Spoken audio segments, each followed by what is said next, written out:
New York Jets at home. They got Aaron Rodgers. They got Devontae. Let the season begin. He's got Devontae Adams.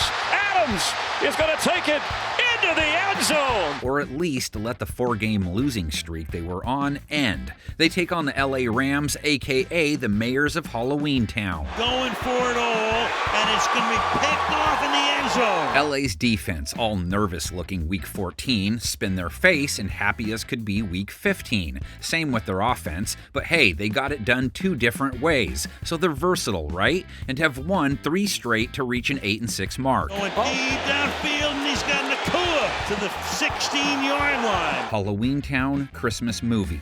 Matthew Stafford doesn't roll in off a good box score, under 6 yards per attempt, 160 through the air, mid-70s rate. LA's offense went from 44 one week to 12 the next, unable to score a single touchdown. If you want to pin it on the weather, your call. Under pressure, avoids the sack, on the move, flag is down, throws tipped, incomplete. Stafford didn't care about the digits anyway, just the dub. He had been hot prior to that game. He gets a Jets secondary that gave up 294 yards to Mac Jones, 2 touchdowns, but they picked him off twice too, held him under 7 yards per attempt and to a low 80s rate. And just rolls on over and pickpockets the quarterback, Mac Jones. Jets defense holding quarterbacks to a sub-90 rate for the season, did give up 25 points to Jacksonville. That's 25 plus points allowed in 5 straight. On 3rd down, there's Brian Thomas. Can he take it in? Yes, he can!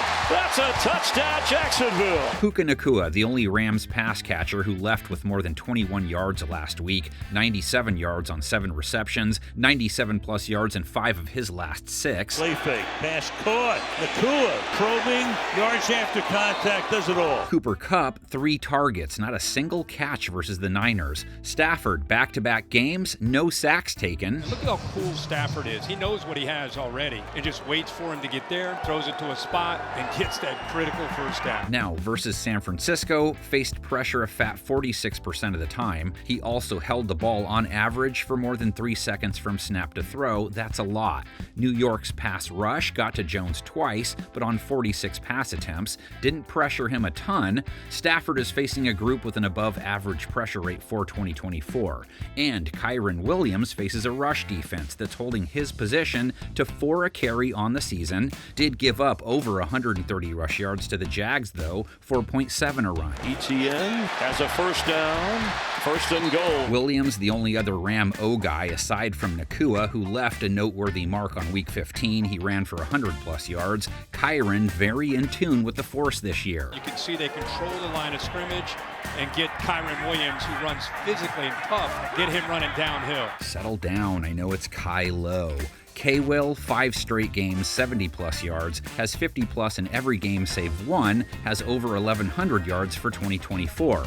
Jets offense is a good running back too, but he's not the featured event with them. Aaron Rodgers strutting in off a 289-yard, 3-touchdown, 120 rate game. And for the record, Aaron, I promise I'm not saying any of that to stay relevant. Rodgers handles the high snap, and there's in the middle of the field, Garrett Wilson for a Jets touchdown. You have to be relevant to stay relevant. Jets offense 32-point outburst week 15. Rams taking on an offense that's hit 26 plus in 3 of their last 4. And it's for Devontae. He hauls it in, and that's a touchdown. Gang Green takes on a Rams defense giving up 24 a game. Week 14 gave up 42. Then week 15 held the 49ers to 6 points, 3 for 12 on 3rd down. Cam Curl defending on the play, and it's 4th down. Sure, the wet conditions played a role. It's football, though. LA secondary, 95 rate allowed for 2024, brought it down to that, holding Brock Purdy to a 45 rate. No touchdowns picked him off, only 128 yards. And the Rams get the takeaway. Their secondary tangles with Devontae Adams next, who maybe laid off the late-night TB, blew up for 198 yards and 2 TDs last week. A fingertip grab, and then he carried it all the way in. Adams back-to-back 100-plus yard games. Garrett Wilson, the other noteworthy Jets pass catcher from week 15, scored versus the Jags 56 yards. The fake punt, couple of flips to Wilson, and with an extra point, we'll have a tie game. Rodgers, still a hard dude to heat up, only took 1 sack a week ago. Jets still #1 in pressure rate faced for 2024. Rodgers with time and wide open, and the catch made by Wilson. Rams' Jekyll and Hyde theme continues. Pass rush, used to 2 sacks a game, picked up 3 versus San Francisco. Kobe Turner with 2 leads the team with 7. Purdy escapes, not for long. Kobe Turner is there. Byron Young and Braden Fisk loom as well, 6 each. Rams' rush defense, not great versus running backs in 2024, did their job versus Isaac Guerendo, held San Francisco to 3.3 yards per carry in their win. And that time it is Byron Young who takes Guerendo down in the backfield. Reese Hall made his way back to New York's lineup, scored. And they're going to let him score. Not so sure that's necessary. That makes no sense. Just 3.3 a run, though, 30 yards. Rodgers led them with 45, not usually his thing anymore. Rams up 10-5 on the Jets in the big picture. How about this gem from 2004? Mark Bulger versus Chad Pennington. Curtis Martin with 150-plus rush yards. Torrey Holt, 2 scores, 110 yards. Bulger, 450 yards passing. New York with a late fourth quarter drive, tie it with 29 seconds to play, but the Rams take it in OT on a Jeff Wilkins 31-yarder. The St. Louis Rams are headed to the play.